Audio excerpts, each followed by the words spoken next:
Hey everybody, Kyle here with Spicer Designs. I like to start my videos walking out of the house. We got the new Duramax warming up. Got to make a little trip because we have an issue in the barn. Let's go take a look at it. See, Dozer did some landscaping there. That's nice. He loves ripping around in the snow. Right, we're entering Little Light here. So this is the problem. We use that garage door every single day. Get the golf cart in and out, all that good stuff. Well, the garage door opener took a shit on us. The sprocket up top, looks like the bearing got worn out, so the sprocket's just kind of flopping around. It will not open. I mean, I can open it manually, but I want to get a new opener for this because we use it that much. And I think what I'm going to do is get a side mount opener and install it right over here on the right side. I could do it on the left side, but it's a little crammed over there. I also want to upgrade the rollers on this to something with like a poly, so it's a little bit quieter. And you can also see a little bit of light right there. That's where I let the mice in. I'd like to see if they have a new seal for the bottom of this door as well, so I'll have to get a measurement on this. I believe it's a 10-foot door, I think.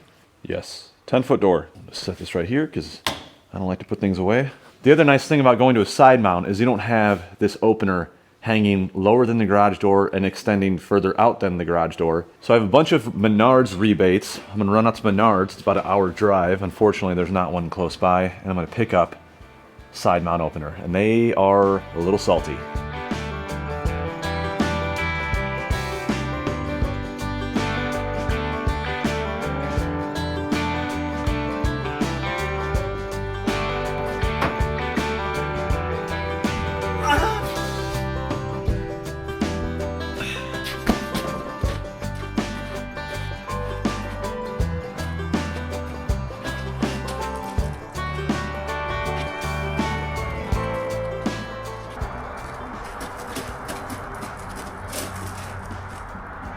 Welcome back to the channel. The sad part is, this overhead door is kind of a piece of crap. I might actually paint this barn. I'd love to know if anyone has any experience with painting a pole barn. Alright, so what we've got is the garage door seal. This is the U-shaped style. I've never replaced one of these before, so hopefully it's easy. We've got a bunch of these nylon 2-inch replacement rollers. These should be pretty easy to swap out, and hopefully they're quieter. If they're not, I really don't care.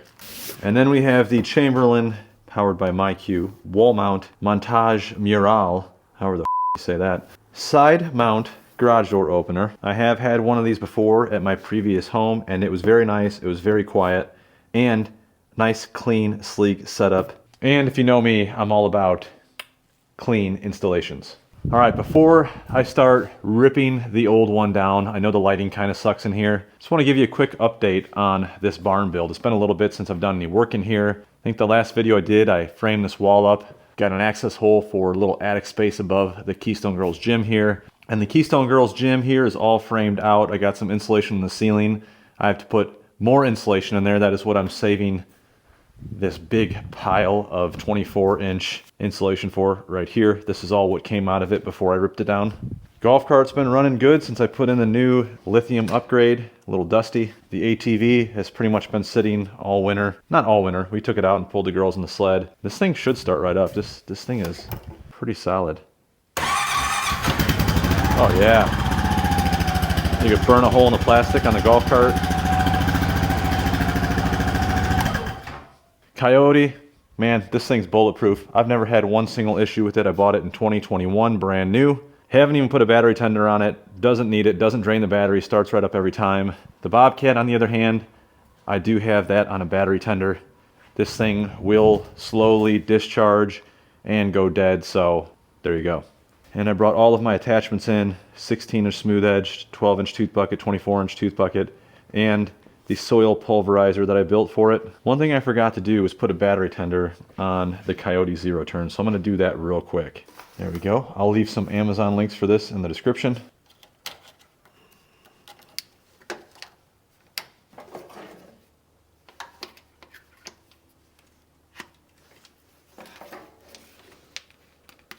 She's charging. All right, there we go. Hopefully it works in the spring. All right, enough procrastinating. It's time to get started. First things first, I need to go ahead and remove the old garage door opener. That's number one. Freaking little chilly out here today. Now this isn't necessarily going to be a step-by-step video. I'm just kind of showing you what it takes to install one of these things. I've installed one before. I'm not claiming to be a garage door expert. I've installed about a half a dozen garage doors. They're pretty easy, but that's not even what we're doing today. This is just to give you an idea of what you're going to need if you want to take on this project. Who's the moron that put that in there? And I want to make a trip to the scrap yard, so I want to get all this crap out of here that's going to get scrapped. This thing's going to pivot right there. We're going to leave her hooked up. The 6-foot ladder is going to be to set the unit down onto. First I need to unplug it. That would be smart. All right, here we go. Lowering it down.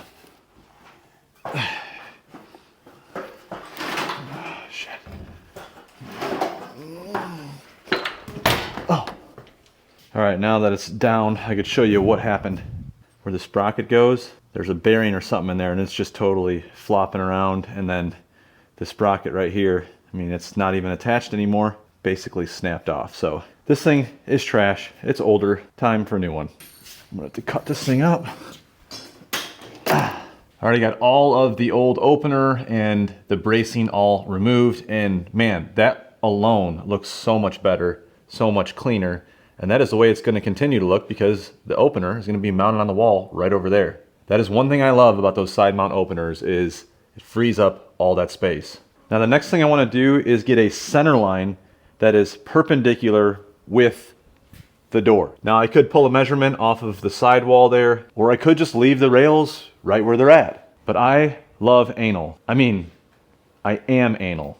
I always mix that up. And a lot of the installers, they don't do this. They just kind of wing it, and it'll work, but in my opinion, it's not perfect, and I want it freaking perfect. So what I have here is just a scrap piece of OSB, and I have the factory edge right here, which is very straight. I've laid that down on the concrete, pushed it up to the door nice and tight, kind of centered it the best I can. And what I'm going to do is mark a center line, and I'm going to do the old 3-4-5 method. 3 foot this way, 4 foot out, and I should have 5 foot diagonally. Pythagorean theorem. A squared plus B squared equals, who gives a shit? I mean, who really freaking cares? 120.5. Let's go 3 foot. Let's go 4 foot. And, ow, ow, damn it. What was that, a rock? All right, I got my center marks. Now I'm going to use my handy dandy self-leveling laser level. I'll leave links for this in the description. I use this thing all of the time. I've used it for a decade. It's probably one of my favorite tools. It's amazing. And by using this, I'll be able to get all of these rails vertically perfect and nice and square to the door. It's like a sore Peter. Can't beat it. Oh, that is freaking perfect. All right, you can see our center line going up, dead center where they put their brackets. So it looks like it's matching up. So I went up and I made marks with my Sharpie on that truss, the same one that the rails are going to mount to. So I have a reference mark right there. I made reference marks up there on that header area. I made reference marks on the door itself and on the concrete. So I have reference marks everywhere for my perfect center line. Now I'm going to work off of those and get everything leveled up and square and get some triangular brackets there for these rails. On those side mount openers, from what I've experienced, they need a little bit of a downward slope. That kind of gets that door rolling when it goes down. All right, that's one side. Everything is perfectly on that laser plane. I added a little angular bracket for some side strength, and I went ahead and nipped all the corners on there. That might save my head later. I'll do the same thing to the other side, and we'll swap out these rollers. All right, the rails are all squared up nice and straight, all that good stuff like they should be. They were a little bit off, like a 1/4 inch on that one, and that one was about 1 inch off. So now I want to change out all these old steel rollers to the nylon rollers, but I want to see how loud this is first so we have something to compare to. I'm going to set my mic right here in the ladder. Don't mess up this test dozer. We'll see what it sounds like.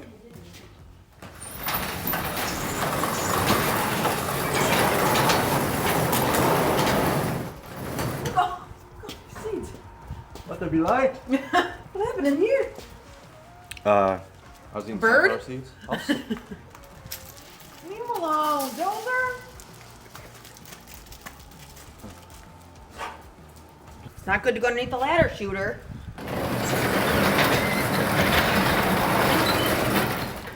All right, I'm gonna swap out these rollers and then we'll do the exact same test again, see if it's any quieter.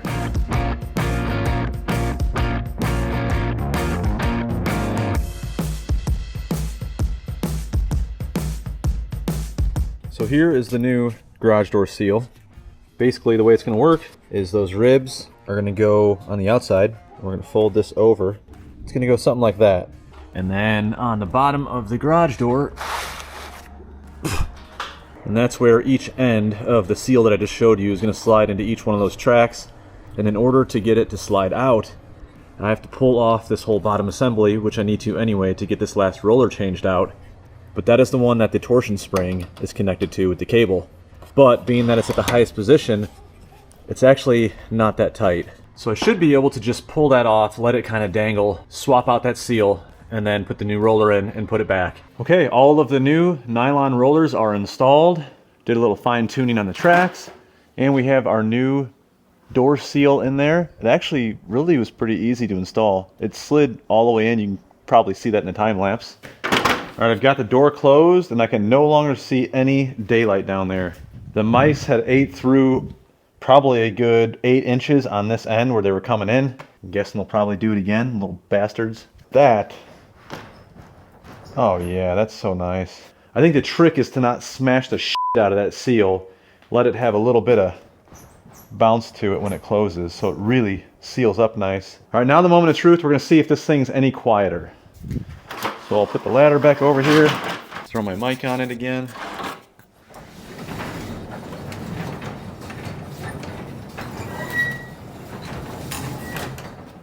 I would say it's quieter. I mean, it definitely seems smoother. Really doesn't matter anyway because I'm not changing them back. I would say it was worth the upgrade for, I want to say they're $8 a piece, and I got 7 of them, 56, 60 bucks.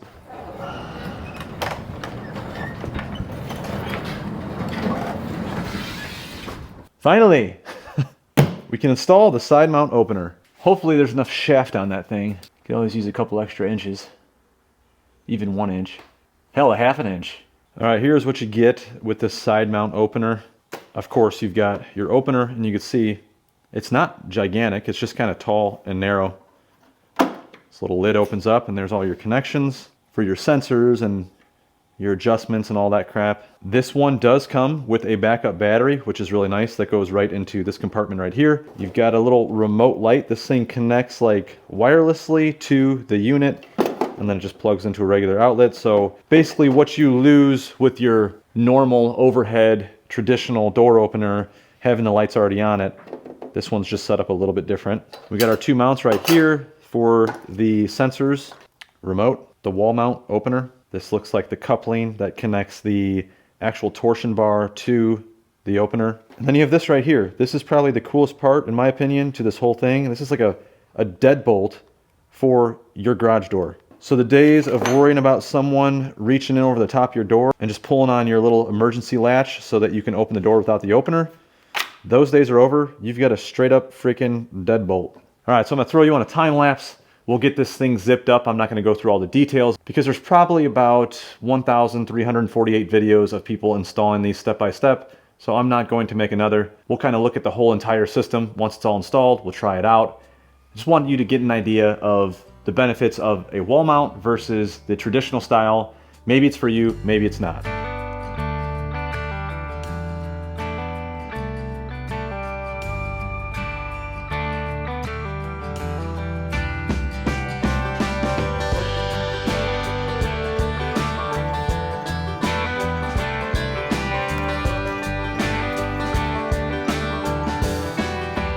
All right, it is the next day.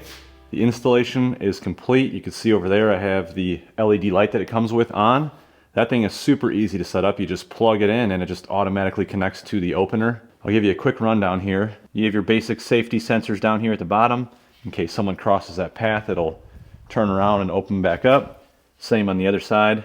And then you have the deadbolt. This is super easy to install as well. They give you a little template and you just drill a couple of holes. 2 smaller holes for the screws, another hole for the deadbolt, and you can see right now that deadbolt is engaged, so it's sticking out right over the top of this wheel. So if someone was to try to break in, they would try to lift it, it would hit that deadbolt and no go. Both the sensor wire and the wire for the deadbolt run right up into the unit. I actually had it mounted on the right side and I started thinking about it. I ended up taking it down and moving it to the left side just because it's such a small area. I just think it's better over there. I have some plans that I want to do in this corner, plus the access, and I thought it might just kind of get cluttered up and be in the way over there. Now on this side, the sensor and the door opener, those go up, over, and right to the opener. Very easy. Opener, pretty basic. You can manually turn the light on and off. And it has a little sensor on there too, like a motion sensor. So if you walk through here, that will come on, which I do like that because I don't have all the electrical done in here yet. Everything is temporary, so that little light's gonna be nice with the sensor. I temporarily have this thing plugged into an outlet. Again, once I do the electrical in here, I'll have an outlet right up there next to it. It'll be nice and clean. But let me show you how easy this thing mounts. All your connections are right inside there. Everything's very easy to connect. Battery backup right inside there. All your raise and lower limits are all set right here. Then you can see right there, there's one L-shaped bracket, 2 holes that mount into the actual column here, and the other 2 that mount into the opener. And then you can see right here, there's a really heavy duty coupling. And again, you can mount this on either side of your door, left or right.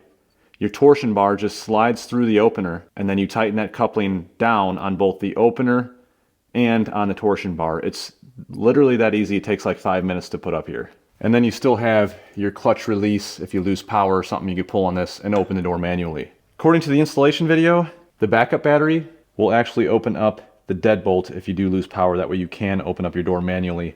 I don't think it'll actually run the opener. All right, let's give this thing a try. Obviously, I've already tried it to set the limits. And I'll stay close so you can see just how quiet this thing is.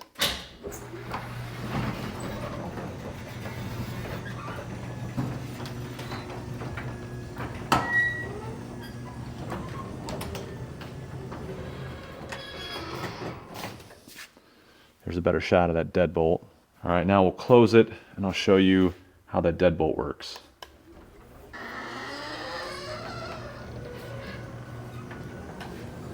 So smooth. All right, hopefully you can see here. There you go. And I do know that there is a limit on how many times you can open and close the door in a row, one after another, because that motor will start to get hot, so keep that in mind as well.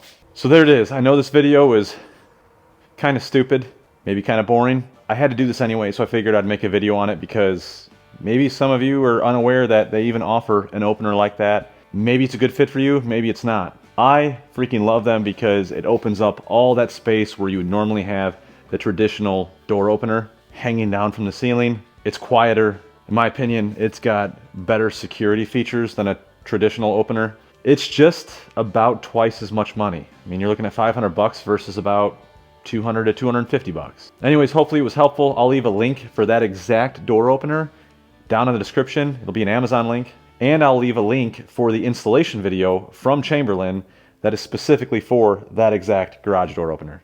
All down below. Anyways, thanks for watching. We'll see you on the next one. Door is...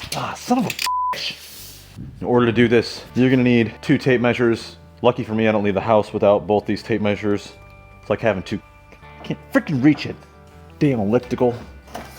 Come on.